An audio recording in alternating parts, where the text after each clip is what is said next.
It is 10:02 a.m., not p.m. yet. Feels like it already. And we are having a public hearing to receive public comment on several topics of our community development block grant. So I'm going to read our posting, and then we will move forward from there. The purpose of this hearing is to, 1, consider the elimination of the Pocket Park at 188 Main, as originally outlined in the 2018 Community Development Block Grant, so these funds may be allocated to other projects. 2, consider the reallocation of 2018 funds to add to an existing project, which is the build-out of broadband internet to eligible census tracts, specifically 413-5 and 413-2. The city is requesting the reallocation of up to $130,000 of parks and playgrounds funds. This may include, but may not be limited to, installation of fiber, telecommunications equipment, and necessary related survey and engineering work. And then finally, 3, consider the reallocation of up to $13,000 in 2019 Community Development Block Grant funds from the completed activities for family support advocates to assist families with support and advocacy as a result of COVID-19 changes to traditional support structures. Any person or organization participating will be given the opportunity to comment at this hearing. And if you have additional comments after this or know other people who would like to comment, they can submit comments to me by noon tomorrow, September 11th. My email address is in the posting, but I will also tell you now it's Lindsay, Lindsay, .rowe, ROWE, at greenfields-ma.gov. All right, so first we'll give a little bit of background on these three. We'll start with number 1 and we'll give a little background, take comment. Then we'll start with number 2, we'll give a little background, take comment, and then we'll move to number 3. So the first piece is the elimination of the Pocket Park at 188 Main Street. Now, some of you may be aware that 188 Main Street was a dilapidated building, and I realized that I did not have the foresight to load all of these onto my computer in a way that makes more sense, but it was this building, that was the teal building, that was falling down, and we put money in the 2018 grant to help with demolition and to create a pocket park. The demolition and took much longer than we expected, and so we did not have the time in the time frame that we were supposed to expend the grant funded funds to create the pocket park, and priorities have changed since this activity was requested. So we are planning to cancel that activity. Would anyone, I believe the mayor has decided to surplus this property, so I'm not sure that that has gone through the whole process. Does anybody have comments or wish to talk about this project or any piece of that?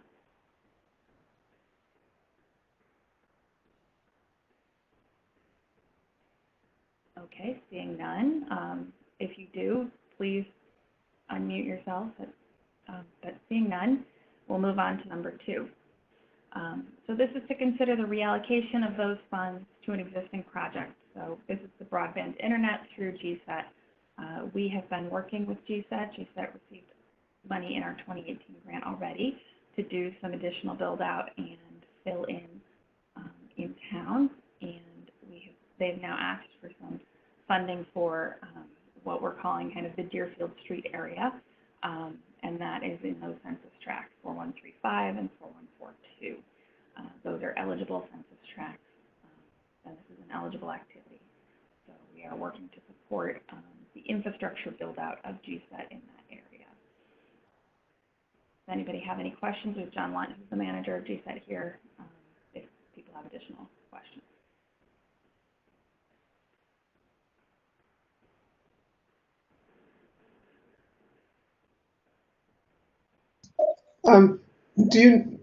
Is that reallocation, you said that's coming out of the pocket park? Are there other places it's coming out of? So this would be specifically those funds that had been prior allocated for infrastructure for the pocket park. Oh, okay. Thanks. Thanks. This is not all of those funds, but this is part of those funds. Okay, makes sense. Thanks. Yeah, for infrastructure of the internet project.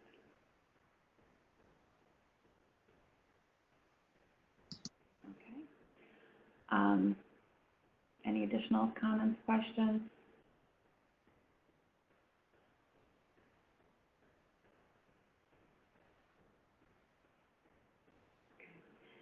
And then the third project is the reallocation of up to $13,000 for family support advocates. This is a project of Big Brothers Big Sisters to help assist families. And Jennifer, I know you're on the call. Do you want to add any additional information? I'm not sure if there's anything to add at this point. I'm really happy to answer questions if there are any, and certainly speak to the project. But I've had a lot of communication with several community people and some support that's been given around it. So I appreciate the opportunity to present it, but I'm here if there are questions. And this would be to take adult volunteers and pair them with adults who are parenting children at this time. This would not be an adult to child project, that's correct? Correct. It's taking a volunteer who has a varying level of experience with education or social work or family service, and pairing them with an appropriate family who would like support around remote education and learning, as well as wraparound services that are being offered in Franklin County. And as we know, I think, I experienced this morning with my kids as they're trying to start high school, is that there's so many different places that there's such valuable information, and it can just be time consuming or confusing to try to gather all of that. And so trying to really help families streamline and find all of the resources that they need to have their kids be able to successfully complete virtual school this year and feel like that we have some good wraparound support and scaffolding around our families. Excellent. Great. All right. So are any members of the public interested in speaking or having questions or comments?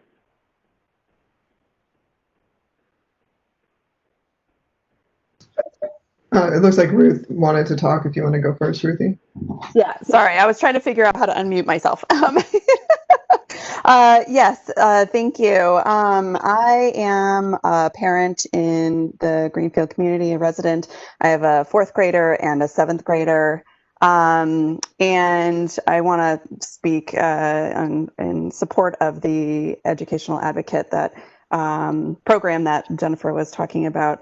As we edge closer to the beginning of the school year, I know there's been many questions and concerns that have surfaced from the community, and being myself and another parent had created a Facebook group, and it became very evident that there was a lot of areas that parents really need support with. Many have expressed through this forum, assistance for families trying to navigate the challenges of remote learning, technology, logins, scheduled assignments. There's so many pieces for parents to try to pull together and figure out, and having an educational advocate, I feel, is one way that could really support these families.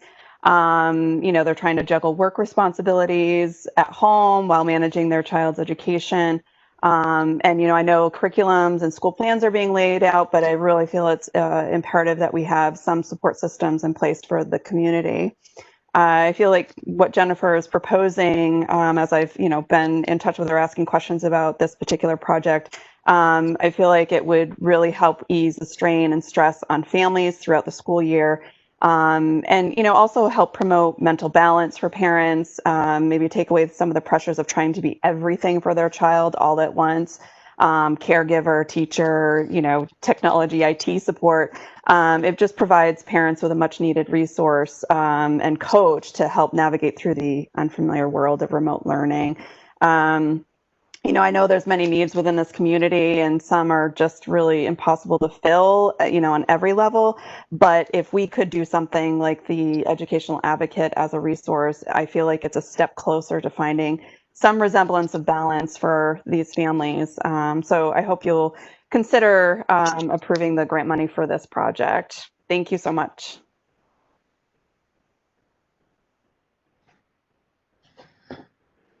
I won't be as eloquent or as I won't be able to speak as long as Ruthie just did, but I agree with everything that she just said. I as a parent, I'm a parent of what are they now? Second grader and a fourth grader, and you know, the remote learning in the spring was really difficult. This whole thing has been extremely challenging for everybody on all levels, and but particularly adding in being a parent and trying to do your regular life and manage kids at home is just overwhelming. And I'm, a person who has resources, so I can only imagine the people who don't have resources, are even more overwhelmed and kind of freaked out by all of it, or people who, to the first and second point, don't have internet and can't go and Google everything and maybe aren't on Facebook and all that kind of stuff. So I think it would be incredible. I think there should be more money towards things like this, and and especially to try to balance out some of, I think, the imbalance that we have in our community of people who can create pods and figure stuff out versus the people who really can't. So I'm in support of it. Thank you both for those comments.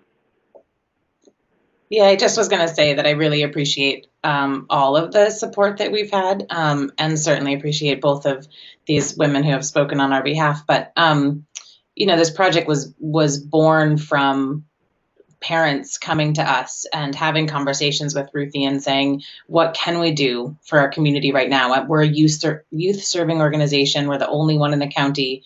And typically what we do is one-to-one mentoring. And that's valuable right now, absolutely. And we're continuing to do that. But shifting with the needs of our community and looking at what actually are we seeing on social media? What am I hearing in our conversations privately and professionally? What are other parents hearing that are really a gap in the need right now? And that's what this project was born of.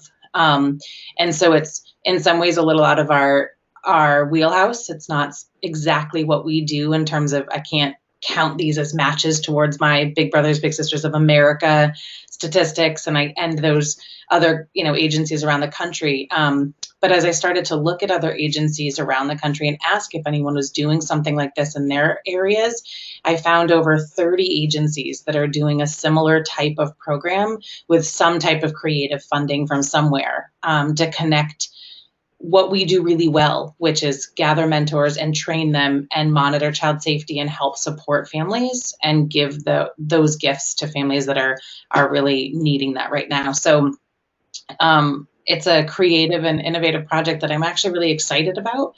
And I feel like could really offer an incredible benefit to the community. But I was really just wanting to share that we're not new in this. I feel like we're innovative and I feel like it was really creative. And then I went to look and actually this is happening all over. And so I think that there's an incredible need and benefit in these programs right now. So I thank you for your support. Great. And as MJ noted in the chat, Tim Farrell and Amy Petrati both sent in emails. I will read those into the record as well.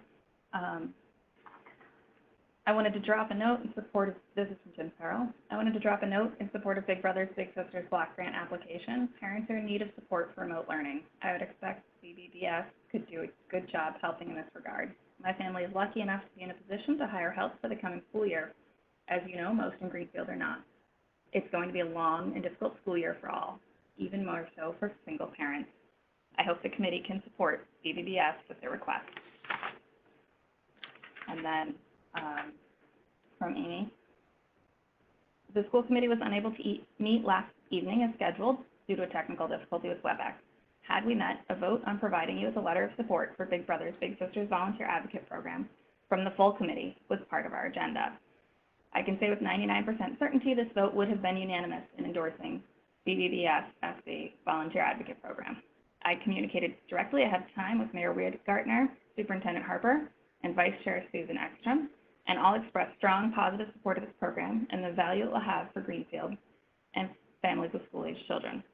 Please accept this communication as a backing of this program by the schools.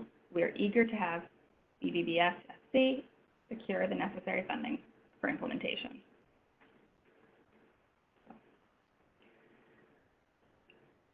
those additional advocates. Any additional words or last thoughts or other comments on any three of the projects here?